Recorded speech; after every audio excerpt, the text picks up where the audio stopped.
So my older daughter recently adopted a kitten.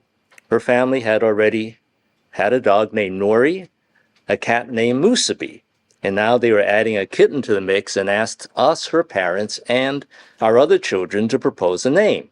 And the name my daughter and her family had already thought of was Spam, because then all their pet names would be ingredients in the Hawaiian creation Spam Musabi. But due to the negative connotations associated with receiving spam mail, she was asking for suggestions from us.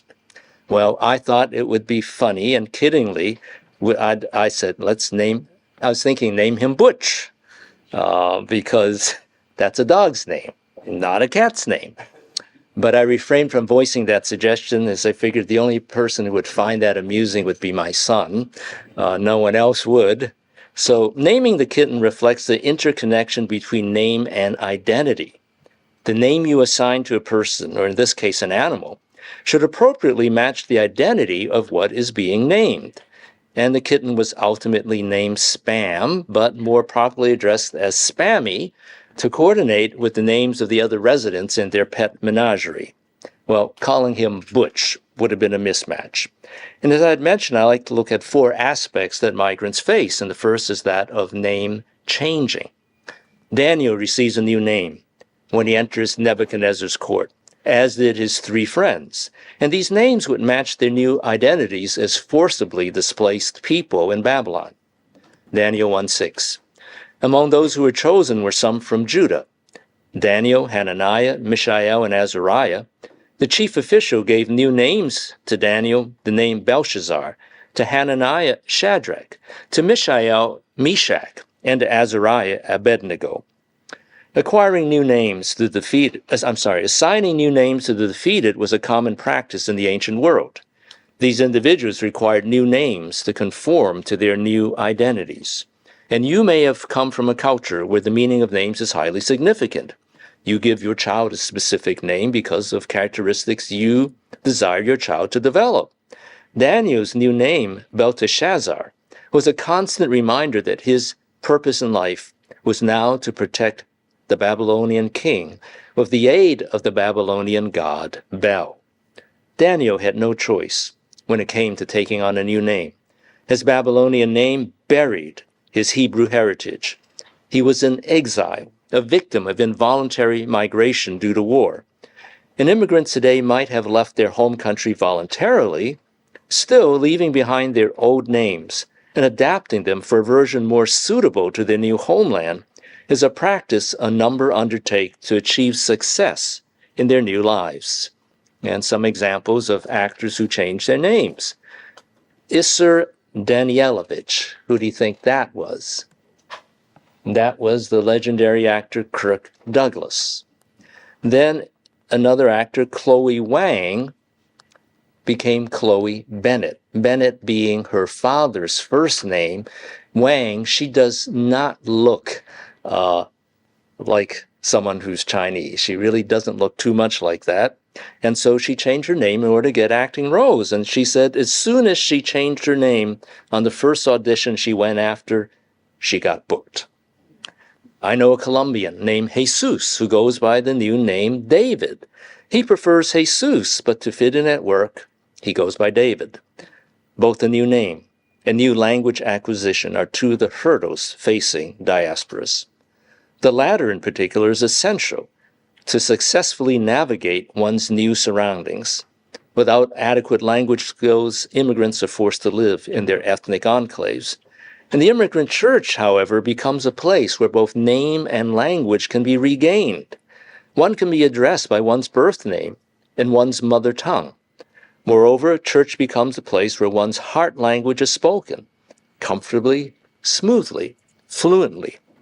And conversing in the host country's language is avoidable.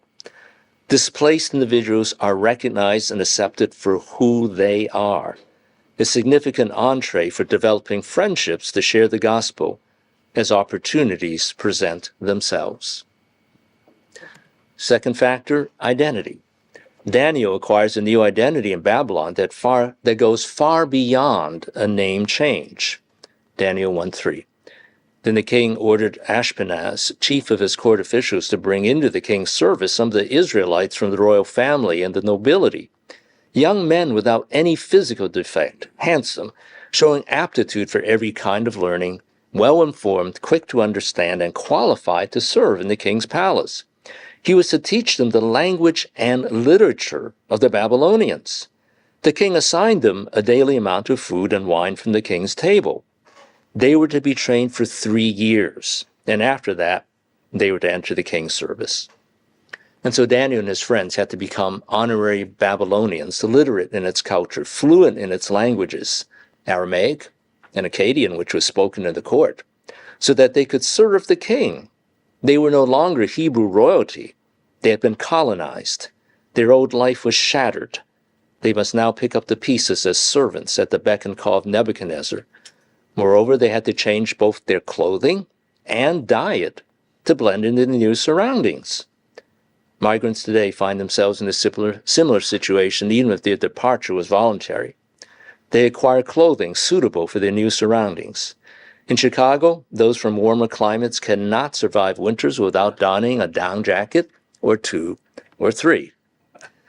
Daniel chapter 1 recounts his resistance to the court diet of the Babylonians. But Daniel resolved not to defile himself with the royal food and wine, and he asked the chief official for permission not to defile himself this way. Please test your servants for 10 days. Give us nothing but vegetables to eat and water to drink. Well, immigrants search for restaurants that will cook the familiar foods of home. And one of the time-tested strategies of immigrant churches and college ministries is celebrating special events in their native culture, accompanied by the traditional home-cooked dishes to attract international students and other newcomers. The trauma of living in a foreign land is temporarily ameliorated by re-engaging with the familiar flavors of home. Like Daniel, they have become bicultural people. That is their new identity, having 2 places, but none on which to stand, as scholar Fernando Segovia has described the plight of hybrid citizens.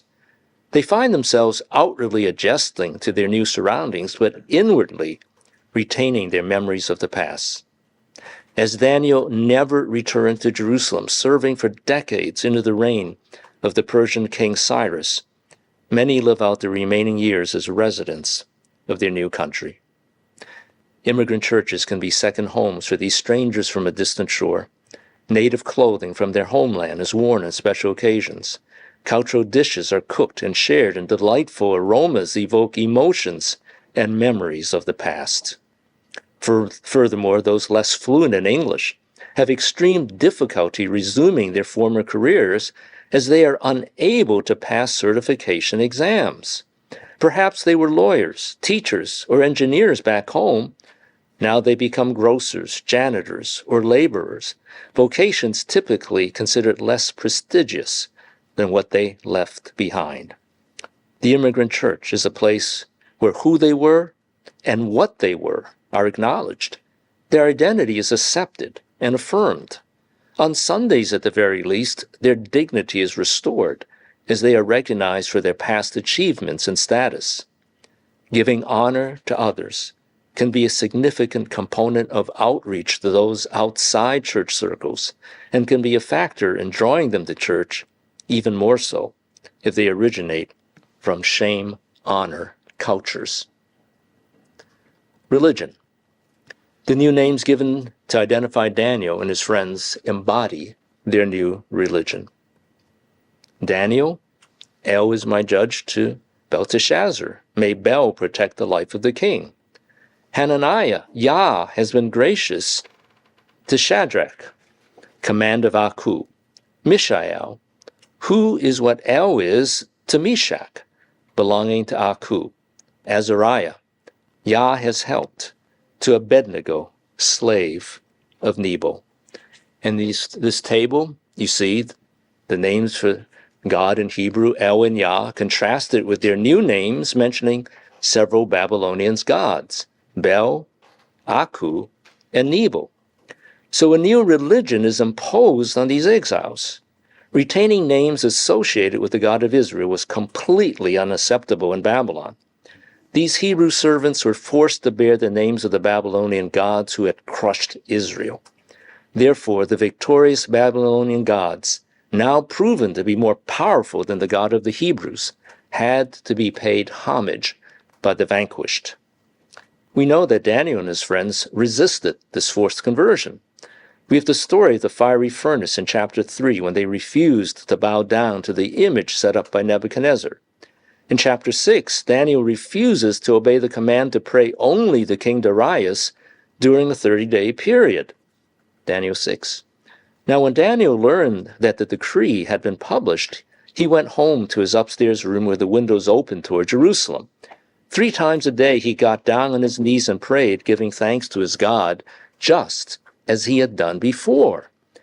Then these men went as a group and found Daniel praying and asking God for help.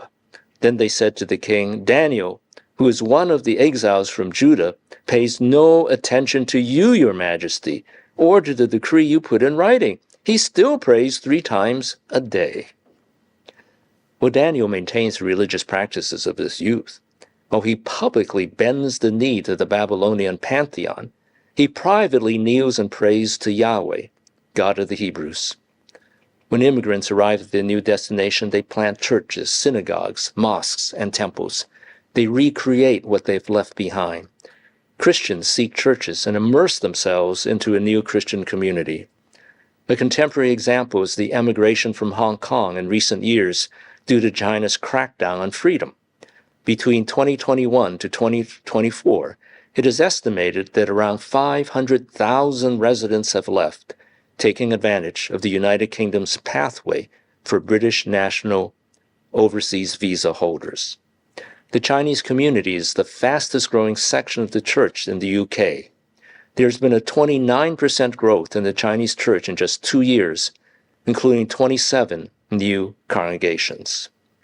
This attendance surge can revitalize existing congregations. Many are mobilizing to reach out to newcomers, resulting in these 27 new congregations. And as the roots that held them to the past are severed, immigrants are more open to exploring what is new, including religious faith. Displaced people seek hope to counter their feelings of grief and loss. And our God is a God of hope to the helpless. One classic passage, which we know from Psalm 46, "God is our refuge and strength, and ever-present help in trouble.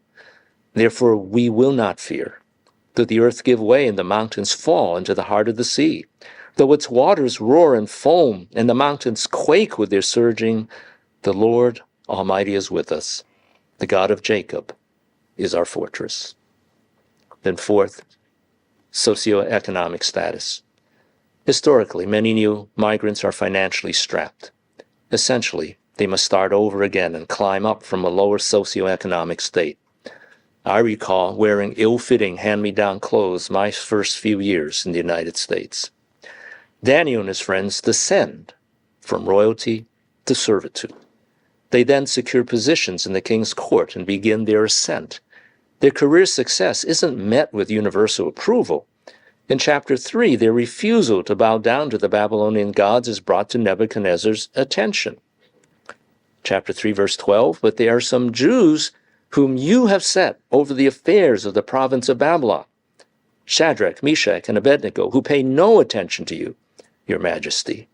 They neither serve your gods, nor worship the image of gold you have set up." And then in chapter 6, Daniel is singled out. Now Daniel so distinguished himself among the administrators and the satraps by his exceptional qualities that the king planned to set him over the whole kingdom. At this, the administrators and the satraps tried to find grounds for charges against Daniel in his conduct of government affairs, but they were unable to do so. They could find no corruption in him because he was trustworthy and neither corrupt nor negligent. So was it primarily religious zeal that motivated the Babylonians to bring these charges against the Hebrews? Or were they also motivated by jealousy due to the success of these Jews? It's been noted that the more that those on the margin attempt to move to the center, the greater the resistance they encounter as they get closer. When foreigners ascend in status and wealth, they encounter backlash for not remaining on the margins of society where they can be more easily controlled. Immigrants are accused of taking employment opportunities away from native citizens. They combat prejudice when they move outside the neighborhoods where there is an implicit assumption that people from their background should live. Worshipping a foreign god may have evoked suspicion on the part of Babylonians. The persecution also came to Daniel and other Hebrews due to their career and economic success. Daniel, the foreigner, had power and privilege over the native Babylonians. The immigrant church endures as a place of refuge that shelters its own and devotes itself to tending to the physical, mental, emotional, and spiritual needs of those from other lands. The apocalyptic visions of chapters 8 to 12 reassure the reader that God is in control amid turbulence, chaos, and persecution. God will care for his people. The hospitality the immigrant church extends to those who have been displaced is tangible evidence of God's enduring love for diasporas. And with love comes hope, because one is no longer alone.